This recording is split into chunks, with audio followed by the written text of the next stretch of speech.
दो चीज़ें मैं हिस्टोरिकली आपके सामने पेश करना चाहता हूँ। एक तो 2017 के अंदर जब PMLN की गवर्नमेंट थी, उस वक़्त शायद खाकान अब्बासी साहब प्राइम मिनिस्टर थे।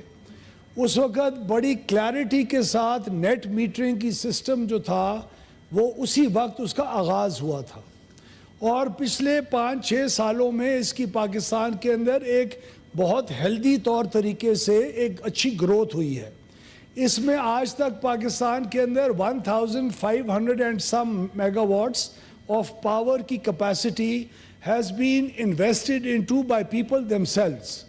There are more than 113,000 solar net metering connections across the country और पिछले 2 सालों के अंदर over 100% से these have been actually growing. International solar panels की market के अंदर there has been a serious supply और एक glut आया है जिसकी वजह से solar panels की कीमतें बिल्कुल nose dive की है। 110-115 रुपीस पर वॉट की जो सोलर पैनल की कीमत होती थी आज से 2 साल पहले, वो आज तकरीबन 45 रुपए पे आ चुकी है। इन्वर्टर्स, फ्रेम्स, हर चीज़ की कीमत लगाएं तो आज सोलर इन्वेस्टमेंट की करना एक बहुत अच्छा रेट ऑफ रिटर्न मिलता है इन्वेस्टर को। आप प्लीज़ रिकॉर्ड सामने उठाएं। ऑनरेबल मेंबर ने जो ये क्लेम किया है कि हुकूमत कह रही है या हुकूमत की पॉलिसी ये है और कन्फ्यूजन मची हुई है, इसमें कितनी बात दुरुस्त है। मैं किसी को जो खुदा न खासा डिसरिस्पेक्टफुली बात ये नहीं कह रहा, लेकिन मैं बड़ी क्लैरिटी से कह रहा हूँ कि आज तक पिछले 2 महीने में जब से हुकूमत आई है, एक दिन भी किसी भी पॉलिसी मेकर ने of the government including my self जो इस पावर सेक्टर की रिस्पॉन्सिबिलिटी रखता है, किस दिन ये बात हमने स्टेट की कि हम लोग नेट मीटरिंग को डिस्करेज या ख़त्म करने लगे हैं? किस दिन ये बात हमारी तरफ से आई? ये अखबारात के अंदर आर्टिकल्स आना शुरू हुए। आपने IMF को नेट मीटरिंग के बजाय ग्रॉस मीटरिंग के साथ जी रिप्लेस करने की कमिटमेंट दी है। IMF के साथ हमारी डिस्कशंस के अंदर ये चीज़ें फिगर आउट ही नहीं करती। IMF के साथ गवर्नमेंट की जो कमिटमेंट रह गई है और आज भी है, और IMF से ज़्यादा हमारे अपने साथ है कि सर्कुलर डेट के अमाउंट को हम 2310 मिलियन रुपीस से ऊपर पावर सेक्टर के सर्कुलर डेट को ऊपर नहीं जाने देंगे। That is it.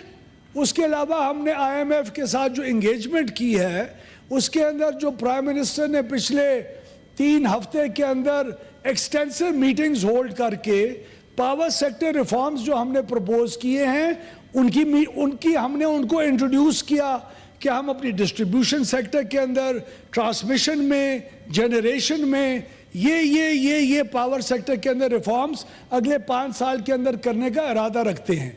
ट्रांसमिशन का कंस्ट्रेंट ख़त्म करेंगे तो 2 रुपये यूनिट की कमी आएगी। अगर इंपोर्टेड कोल से लोकल कोल पे हम ट्रांजिशन करेंगे तो उसकी 4 रुपये यूनिट की कमी आएगी। अगर हम डिस्ट्रीब्यूशन कंपनीज को हम प्राइवेटाइजेशन की तरफ या बेटर मैनेजमेंट की तरफ लेके जाएंगे तो उसका 6 रुपये यूनिट का इफेक्ट आएगा। तो हमने इन तमाम चीज़ों को असेस करके उनको सामने पावर सेक्टर रिफॉर्म्स की ज़रूर बात की और हमारा हक है। और हम ना सिर्फ वहाँ करते हैं बल्कि हम पब्लिक डोमेन के अंदर भी ओपनली ये बात करते हैं। तो मैं आपको इस हाउस को अश्योर करवाना चाहता हूँ, मैंने परसों या कल, I think it was the day before yesterday, I made a clear statement in a press conference in Lahore also that has been reported in the Dawn yesterday, and in spite of that report there were still anchors and people on the electronic media last evening who were just claiming out of nowhere from information just roaming around in thin air that we are planning to discourage or we are planning to hurt the interest of the existing investors. हमने clarity के साथ कहा है कि हमारा एक तो right ही नहीं बनता। जितने भी सोलर के नेट मीटरिंग के इन्वेस्टर्स हैं उन्होंने, चेयरपर्सन साहिबा, उन्होंने क्लियरली नेपरा के साथ एक लाइसेंस साइन किया है। किसी का 7 साल का है, किसी की अभी ड्यूरेशन 5 रह गई है, किसी की 4 रह गई है। उसमें वी आर कंप्लीटली कमिटेड क्या हम इन्हीं रेट्स के ऊपर खरीदो फरोख्त करेंगे जिसके ऊपर हमने उनके साथ साइन ऑफ किया है। बाकी रह गई बात कि आइंदा क्या होगा। इस वक्त हम किसी पोजीशन में नहीं है बात करने के आइंदा क्या होगा।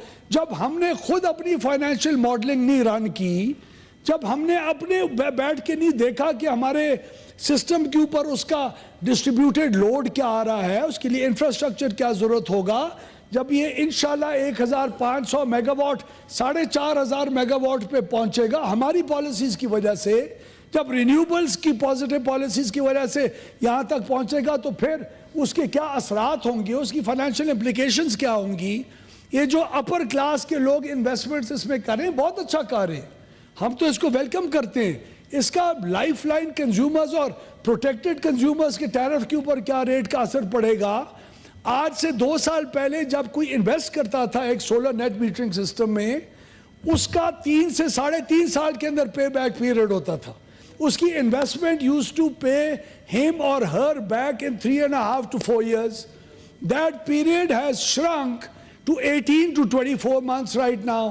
What is the realistic figure according to which we could not ever think of disincentivizing this policy and also continuing a healthy growth of it? We are responsible policy makers. ये आज की खबर एक आ गई और 2 आ गई और on the basis of just presumptions. So thank you. As long as you are not privileging an aging and inefficient grid. No.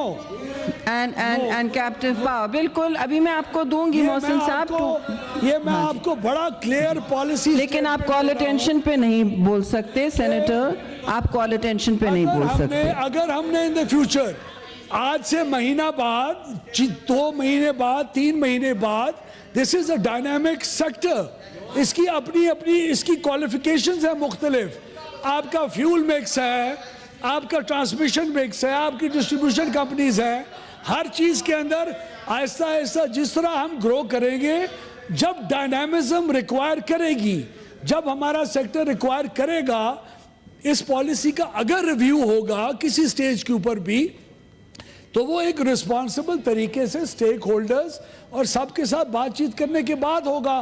तो let me assure the house this about this again, there is no such policy that has been introduced that is going to change any conditions of any net metering owner or the distribution companies that has happened so far.